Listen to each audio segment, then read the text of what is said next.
Hello, everybody, and welcome to the Journey Today show. I'm Camille. And I'm David. And today we're going to discover that God is giving, so we can be thankful without complaining. David. Yes, Camille. If you haven't noticed, I'm trying to get the show started. What on earth are you doing? Crossing the Red Sea.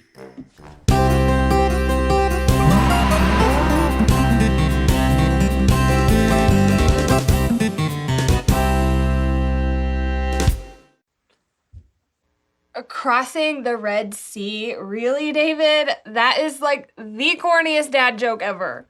I'm offended. I can tell way cornier jokes than that. Okay, how about this one? What happens to a white hat when you drop it into the Red Sea? It turns red. No, it gets wet. Here's another one. What do you call a cow that crosses the Red Sea? I have no idea. Moses! I know, hilarious. How about this one? How did Moses split the Red Sea? I don't know, David. How? With a seesaw. You get it? Like a saw that cuts the sea? Yeah, I get it, but that is not how Moses split the Red Sea. In fact, I'm pretty sure that God did most of the work. Yeah, I know, but it's not very funny if I ask, how did Moses split the Red Sea? And then you say, God. Okay. How about this? I'll agree with you that the seesaw joke was funny if you agree with me that God is actually the one who split the Red Sea. You've got a deal, but you go first. Okay, David, I agree that your joke was pretty funny. Thank you, Camille. And I agree that God actually split the Red Sea. And he probably didn't use a seesaw. Probably? Well, it could have been an invisible seesaw. No. In fact, the Bible tells us how God split the Red Sea, and spoiler alert, it was not with a seesaw. You know what? We're getting a little ahead of ourselves here. Before we even talk about the splitting of the sea, we have to understand what happened right before that. The Bible says that after being slaves for 400 years, the people of Israel had finally been set free from Egypt. There was just one problem. There was a giant sea that stood in the way of their escape. No, not that Red Sea.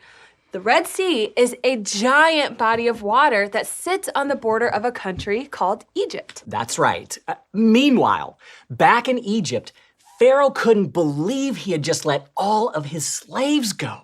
So he and his soldiers used 600 of their best chariots to chase after the Israelites. Now, when the Israelites saw Pharaoh and his soldiers approaching, they complained to Moses, "How could you do this to us? Why would you bring us out here just to die?" Yeah, and that brings us to our story for today. So let's do this. In just a second, press pause on the video and read the verses on the screen. While you're reading, see if you can figure out what God used to part the waters in the sea. When you're finished, press play and join us back here.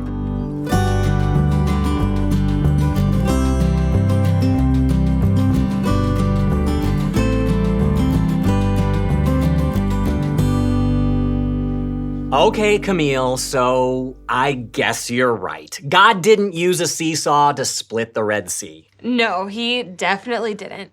The Bible says that God used the wind to part the water, and not just a little bit of wind. Apparently, it was enough wind to not only split the sea, but to dry the ground so much that the Israelites could walk across it. You know, that sounds pretty amazing, but I think maybe we're both thinking the same thing. What's that? I think we're both wondering if we could part water into and walk through it. No, I am not wondering that. Not just a little bit? No, it's probably really, really, really hard. So hard, in fact, that only God could do it. You know what?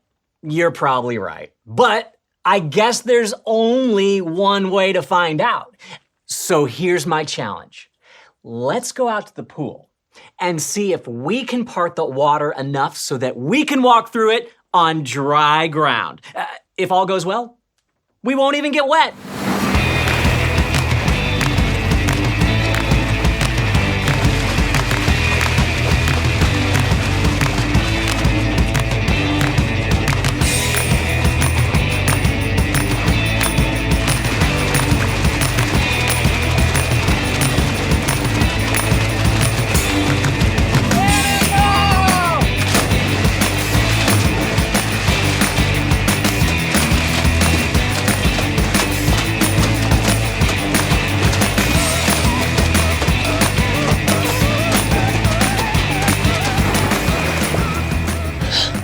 David, I think we're going about this all the wrong way.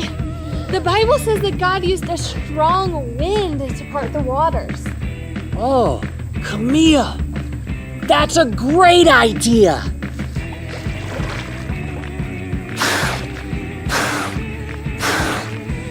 Oh no, I was thinking of something a little bit more powerful.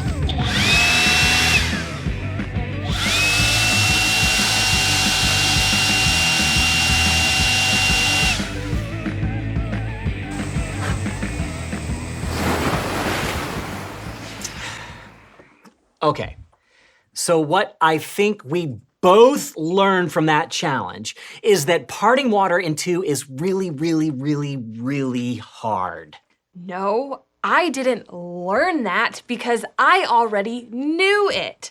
When God parted the sea, it was a miracle, something only God could do. You know, I suspected that was the case, but now I know for sure. But isn't that one of the most amazing stories you've ever heard? I mean, can you imagine being one of the Israelites when they were crossing the Red Sea? Don't you think that you would be pretty thankful? I think I would. Yeah, me too. In fact, let's make a quick list of all the things the Israelites could have been thankful for. I'll start us off. God set them free from slavery. Ooh, that's a good one.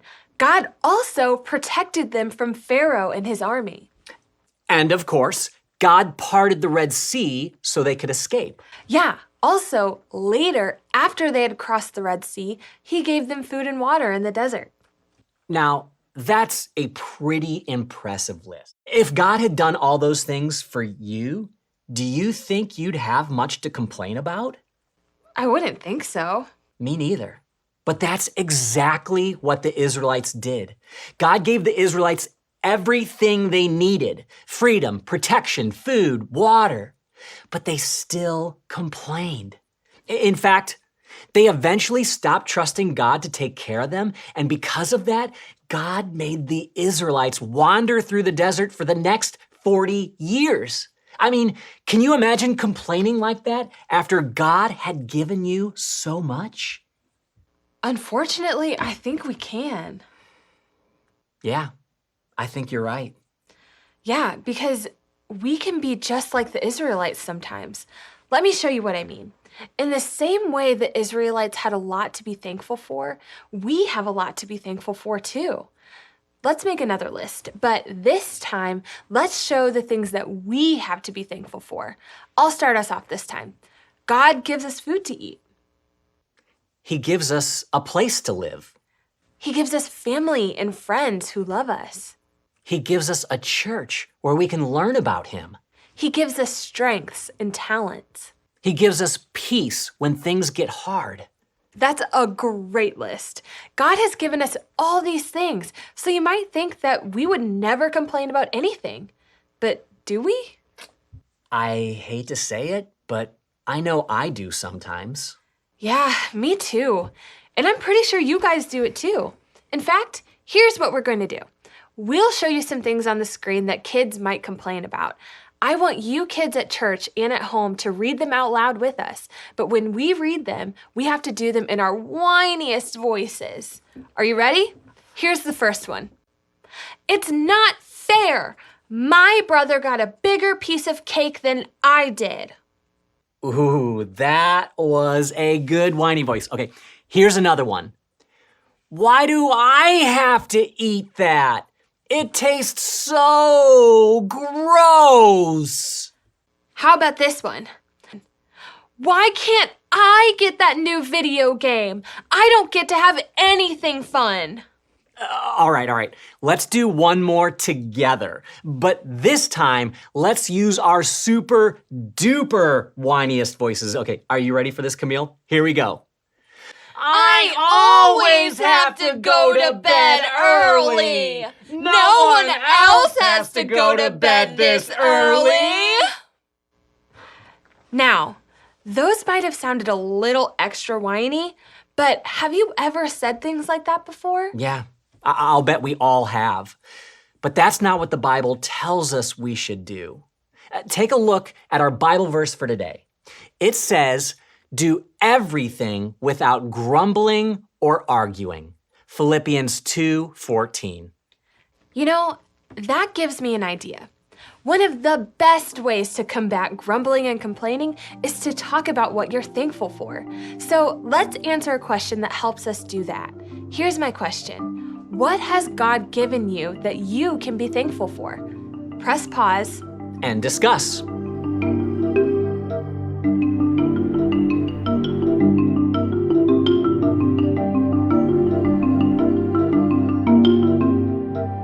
Welcome back, everybody. When we complain, it's usually because we've forgotten about all the incredible things that God has already given us, just like the Israelites. In fact, there's one thing God has given us that we should always be thankful for. The Bible tells us that God gave us His one and only Son, Jesus, so that anyone who believes in Him will have forever life in heaven. There is no gift more incredible than that. That's right. So the next time you find yourself complaining about something or using your whiny voice, be sure to stop and think about all of the things God has given you. God is incredibly giving, so we can be thankful without complaining. Hey everybody, thanks for joining us for another super duper episode of the Journey Today show. I hope you had fun because I know I did. Yeah, me too. Be sure to join us again next week. Until then, David, what are you doing? I'm talking on the Red Sea. And now I'm eating the Red Sea. Ah! And now I'm diving into the Red Sea. No, David, bad idea. Okay, I am taking away the Red Sea and we are saying bye before anyone else gets hurt. Fine. Bye, everybody.